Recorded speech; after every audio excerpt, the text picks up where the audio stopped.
Hello, class 9th. I am your Abhay sir, and today I am starting your first chapter of class 9 mathematics, and the chapter is number system.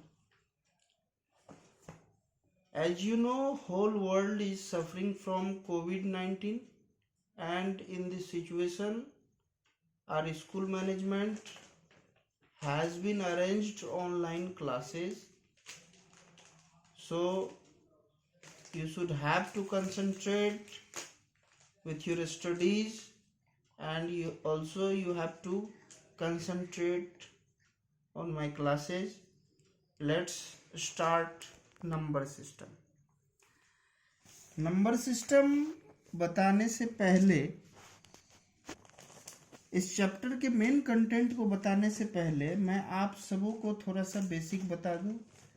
हालांकि आप लोग already previous classes में इन सब numbers के बारे में पढ़ चुके हो। नंबर सिस्टम का मतलब ही होता है group of numbers. Number system के अंदर सारे ईच एंड एवरी टाइप के नंबर्स आते हैं। तो जैसे कुछ टाइप्स हैं, होल नंबर आप जानते हो, start from 0 and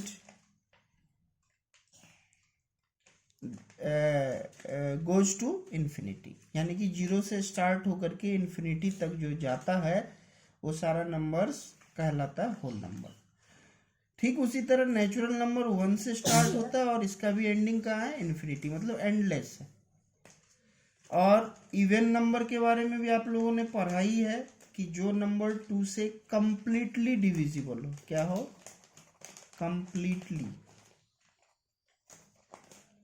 completely divisible हो 2 से, उस नंबर को बोलेंगे इवन नंबर। ठीक उसी तरह ऑड नंबर जो कंप्लीटली डिविजिबल 2 से ना हो पाए, उसको बोलेंगे ऑड नंबर।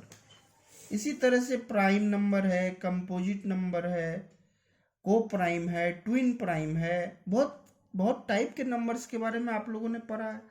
और नंबर है तो नंबर सिस्टम के अंडर में ही आता है सब।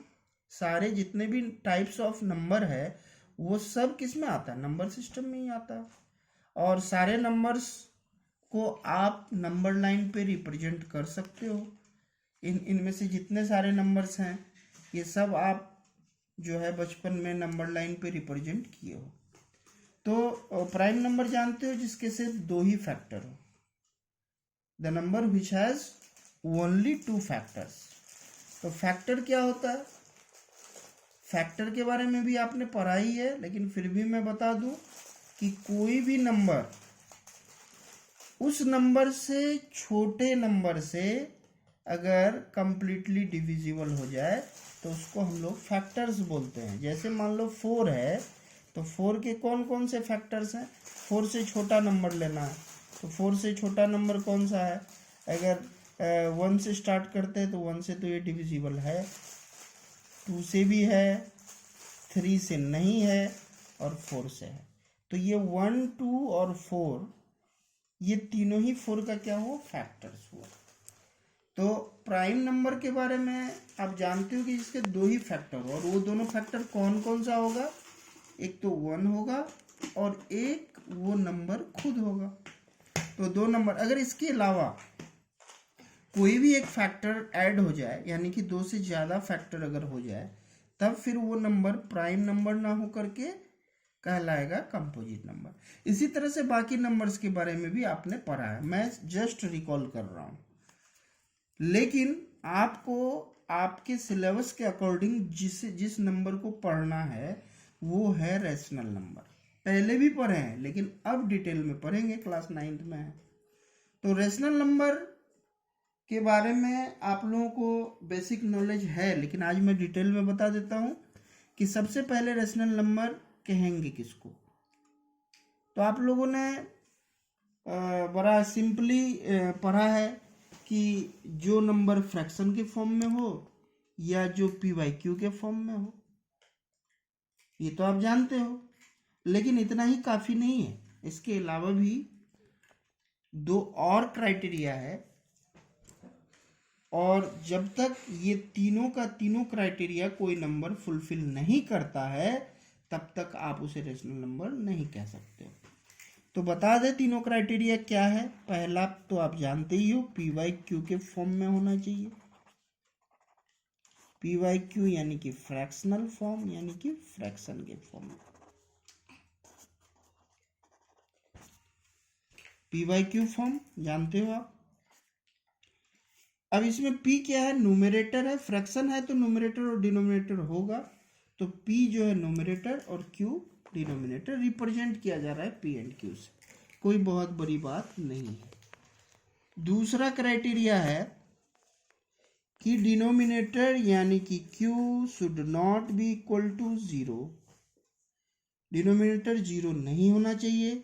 और तीसरा है कि p एंड q यानी कि numerator and denominator both should be integers. आप ये इंटीजर्स के बारे में जानते हो।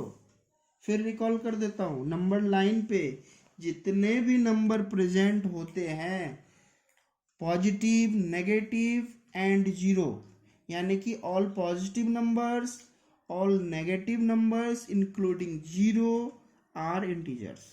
तो p और q दोनों इंटीजर होना चाहिए, q जीरो नहीं होना चाहिए। और पहला तो आप पहले से जानते हो कि फ्रैक्शन के फॉर्म में होना चाहिए। तो आपको अगर चेक करना हो किसी भी नंबर को, अगर आपसे कोई पूछे, if anybody ask you that is any number is a rational number, then you have to judge on the basis of 3 criteria, and 3 criteria which has been written by me on this paper. You should have to remember it at any cost. तो पहला fraction form, दूसरा denominator 0 नहीं होना चाहिए, denominator numerator 0 चल सकता है, p and q यानी कि न्यूमरेटर और डिनोमिनेटर दोनों ही इंटीजर होना चाहिए। तो रेशनल नंबर इन तीनों चीज के अलावा कहीं जाता नहीं है। इन चीज को आपको ब्रेन में रखना है, आप कहीं भी मिस्टेक नहीं करोगे। एक आध एग्जाम्पल लेते हैं।